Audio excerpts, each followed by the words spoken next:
हर हर महादेव। जब पाप बढ़ता है, जब अधर्म अपनी सीमा लांघ जाता है, जब न्याय को दबा दिया जाता है, तब संहार निश्चित होता है। यह कहानी सिर्फ एक कथा नहीं, बल्कि एक भविष्यवाणी है। यह उन संकेतों की गाथा है जो हजारों साल पहले लिखे गए थे। कलयुग के अंत की कहानी। अध्याय 1। पाप की पराकाष्ठा। रात्रि का अंधकार घना था। आकाश पर लालिमा फैली हुई थी, जैसे किसी युद्ध की गवाही दे रहा हो। हवाएं गरज रही थीं और दिशाएं भयभीत थीं। यह कोई सामान्य रात नहीं थी। यह वो रात थी जब काशीपुर नामक शहर में, जहां कभी मंदिरों की घंटियां गूंजती थीं, अब वहां मशीनी शोर और चीत्कार सुनाई देती थी।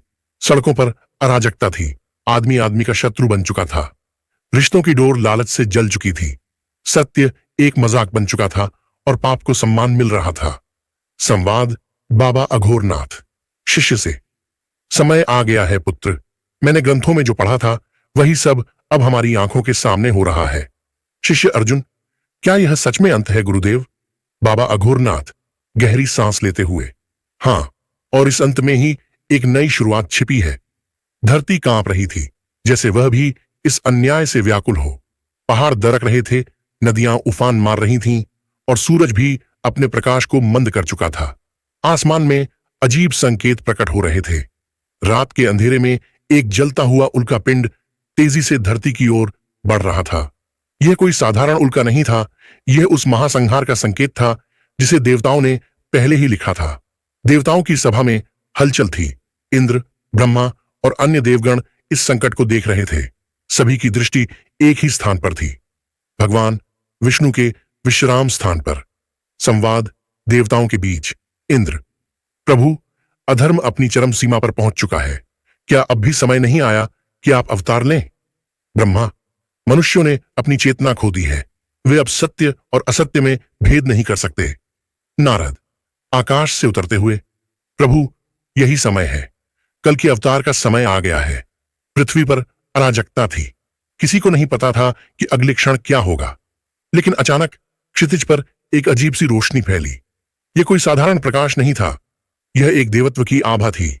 वह एक अश्व पर सवार थे, श्वेत अश्व, जिसकी चाल बिजली से भी तेज थी। उनके हाथ में एक दिव्य तलवार थी जो सूरज से भी अधिक चमक रही थी। उनका रूप अद्भुत था। नेत्रों में ज्वाला और मुख पर तेज था। वह कोई और नहीं बल्कि स्वयं भगवान विष्णु के कल के अवतार थे। संवाद कल की अवतार। कल की, जो पाप में लिप्त हैं, उनका नाश निश्चित है। जो अधर्म का साथ देते हैं वे अब दंडित होंगे। यह अंत है, यह न्याय का प्रारंभ है। कल की, जो पाप में लिप्त हैं, उनका नाश निश्चित है। जो अधर्म का साथ देते हैं वे अब दंडित होंगे। यह अंत है, यह न्याय का प्रारंभ है। अध्याय 4। महासंहार का आरंभ। भगवान कल्कि की तलवार जब हवा में घुमा दी गई तो आकाश गरज उठा। चारों दिशाओं में भय का संचार हो गया। जो अधर्मी थे उनके कदम खुद ब खुद डगमगाने लगे। राजा क्रूरसेन, जो वर्षों से निर्दोषों पर अत्याचार कर रहा था, अपने महल से बाहर आया। उसके हाथों में खून के धब्बे थे, लेकिन आज पहली बार उसके चेहरे पर भय था। राजा क्रूरसेन और कल्कि अवतार। क्रूरसेन, कौन हो तुम? कल्कि, मैं वही हूं जिसका तुम वर्षों से उपहास कर रहे थे। मैं वही हूं जिसे तुमने मिथक समझा। मैं न्याय हूं। कल्कि की तलवार उठी और देखते ही देखते क्रूरसेन का अंत हो गया। उसके अनुयायी चीखते हुए भागने लगे, लेकिन कोई भी बच नहीं सका। यह एक धर्मयुद्ध था और यहां केवल सत्य की विजय होनी थी। अध्याय 5। एक नए युग का उदय। संहार के बाद धरती शुद्ध हो गई। नदियां फिर से निर्मल बहने लगीं। आकाश फिर से स्वच्छ हो गया। मानवता को फिर से एक नया अवसर मिला। सतयुग का आरंभ हो चुका था। कल्कि अवतार ने अपनी तलवार को म्यान में रखा और एक आखिरी बार संसार की ओर देखा। उन्होंने मानवता को एक संदेश दिया। कल्कि का अंतिम संदेश, सत्य को कभी मत छोड़ो, धर्म को कभी मत भूलो। जब भी अधर्म बढ़ेगा, जब भी सत्य का अपमान होगा, तब मैं लौटूंगा। और फिर वे अपने श्वेत अश्व पर सवार होकर अंतर्धान हो गए।